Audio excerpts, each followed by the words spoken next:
নমস্কার, সনাতন ধর্ম কথা চ্যানেলে আপনাদের সবাইকে স্বাগত। আজ অঘ্রাণ মাসের 9 তারিখ বুধবার, শুক্লপক্ষের ষষ্ঠী তিথি। মহাভারতের আদি পর্বের 170তম অধ্যায়ে পাণ্ডবদের সঙ্গে অঙ্গারপর্ণ গন্ধর্বের বিরোধ পর্ব শুরু করব। নারায়ণং নমস্কৃত্য নরং চৈব নরোত্তমং দেবীং সরস্বতীং ব্যাসাং ততো জয়মুদীরয়েৎ। ঋষি বৈশম্পায়ন বললেন, হে মহারাজ, মহর্ষি ব্যাসদেব সেখান থেকে প্রস্থান করলে পাণ্ডবেরা সন্তুষ্ট মনে মাতাকে নিয়ে উত্তর দিকে যাত্রা করলেন। তারা দিন রাত্রির মধ্যে সোমাশ্রয়ায়ন নামে এক তীর্থে গমন করে গঙ্গার তীরে উপস্থিত হলেন। অর্জুন সর্বাগ্রে এক প্রদীপ্ত আলো নিয়ে প্রকাশের জন্য এবং আত্মরক্ষার্থে সেখানে গেলেন। তারপর এক মহাবল পরাক্রান্ত গন্ধর্বরাজ ওই পবিত্র গঙ্গা জলে বিহার করছিলেন। সেই সময়ে তিনি গঙ্গার তীরে পাণ্ডবদের পায়ের শব্দ শুনতে পেলেন। পায়ের শব্দ শোনা মাত্র অত্যন্ত ক্রোধী হলেন।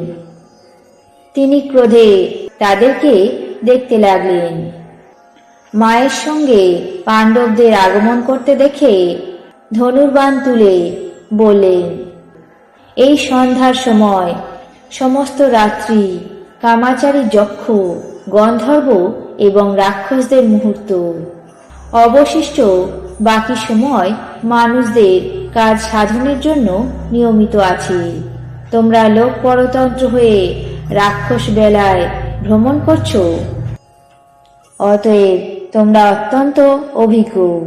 সুতরাং আমরা রাক্ষসদের সঙ্গে তোমাদেরকেও সংহার করব। রাত্রিকালে নারীদের সঙ্গে থাকলে মানুষদেরকে ব্রহ্মবিদ ব্যক্তিরা অবজ্ঞা এবং অশ্রদ্ধা করেন। এই সময়ে মহাবল পরাক্রান্ত রাজাদেরও রাতে নদীর তীরে থাকলে মানুষদেরকে ব্রহ্মবিদ ব্যক্তিরা অবজ্ঞা এবং অশ্রদ্ধা করেন। এই সময়ে মহাবল পরাক্রান্ত রাজাদেরও নদীর তীরে আসা নিষিদ্ধ। তোমরা কেন দূরে রয়েছ? সত্বর আমার সামনে এসো। আমি জল বিহার করার জন্য গঙ্গায় স্নান করছি। এ কি তোমরা আগে জানতে পারোনি? আমার নাম অঙ্গারপর্ণ। আমি নিজের বাহুবলের উপর নির্ভর করে থাকি।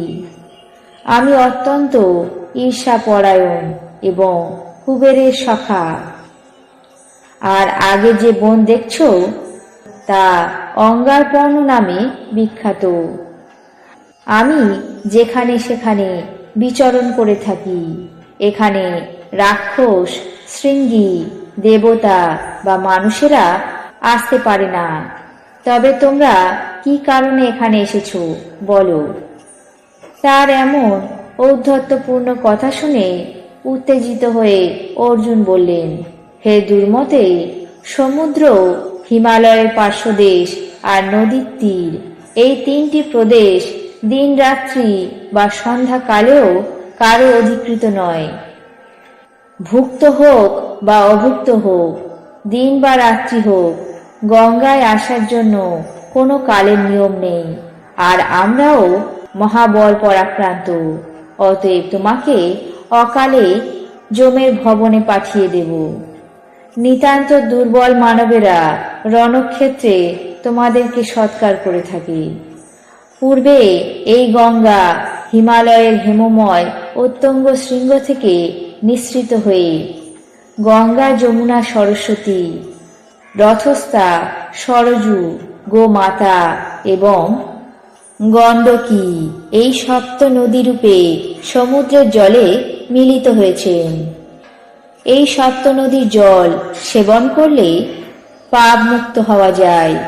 পরম পবিত্র গঙ্গা আকাশ পথগামিনী হয়ে দেবলোকে অলোকানন্দা নামে প্রসিদ্ধ হয়েছেন। ভগবান বদরায়ণী বলেন, এই গঙ্গা পিতৃলোক উদ্ধার করার জন্য বৈতরণী রূপে পৃথিবীতে অবতীর্ণ হয়েছেন। পাপাচারী লোকেরা ওই নদী পার হতে পারে না। সকলেই এই সর্বফলদায়িনী দেব নদীতে অবাধে অবগাহন করে থাকে। তুমি সেই সনাতন ধর্মের অপলাপ কেন করছো? ভাগীরথীর জল অত্যন্ত পবিত্র। আমরাও স্বইচ্ছায় এই পবিত্র জল স্পর্শ করব। তোমার কোনো বাধা আমরা মানব না। আজ মহাভারতের আদি পর্বের 170তম অধ্যায়ে পাণ্ডবদের সামনে অঙ্গারপর্ণ গন্ধর্বের বিরোধ পর্ব এখানেই শেষ করছি। বাকি অংশ আগামী পর্বে পাঠ করে শোনাব। এখন জেনে নেব আজকের দিনের 12টি রাশির রাশিফল। মেষ, প্রণয় আসক্তি। বৃষ, সম্বর্ধনা লাভ। মিথুন, শারীরিক অবনতি। কর্কট, বাসনা পূরণ। সিংহ, সন্তানের উন্নতি। কন্যা, উত্তেজনা বৃদ্ধি। তুলা, বাগ বিতণ্ডা। বৃশ্চিক, অশ্বপীড়া। ধনু, মতান্তর। মকর, জনসেবায় ব্যস্ত। কুম্ভ, কর্মসূত্রে ভ্রমণ। মীন, ভাতৃবিরোধ। এই ছিল আজকের দিনের 12টি রাশির রাশিফল। আপনাদের কেমন লাগলো তা অবশ্যই কমেন্ট বক্সে জানাবেন।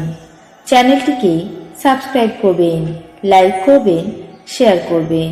ধন্যবাদ।